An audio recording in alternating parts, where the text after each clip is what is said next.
මල්ලි ඔයාගේ නම කියන්නකෝ. ඔව්. ඔයා කවදද ආවේ? ඔයා ලංකාවේ කොහෙද? මත්තුගම. ඔයා ඊයේ ආව මල්ලි. ඔයාද ජොබ් එකකට යනවා. ඔයා යන්නේ මල්ලි ප්ලාස්ටික් පොලි බෑග් හදන මේ කම්පැනි එකට යන්නේ. ඔයාට පඩිය හම්බ වෙනවා මල්ලි ඩිරාම් 1200ක් බේසික් හම්බ වෙනවා. ඔයාට ප්ලස් OT තියෙනවා. හරිද? ඔයාට ඉන්න රූම් එක අවුරුදු දෙකේ වීසා දෙනවා මල්ලි කම්පැනි. හරිද? ඔයාට වීක්ලි 1 day off එකක් තියෙනවා. ඔයා ඊයේ ඇවිල්ලා ජොබ් එකකට යනවා. ඔයා මොනවද හර්ෂය ගාන කියන්න තියෙන්නේ?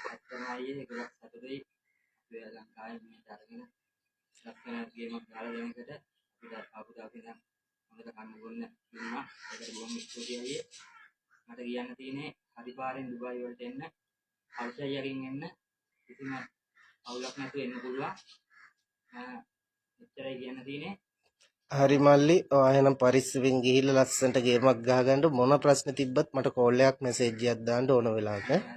එහෙනම් උස්සන්න ඈ.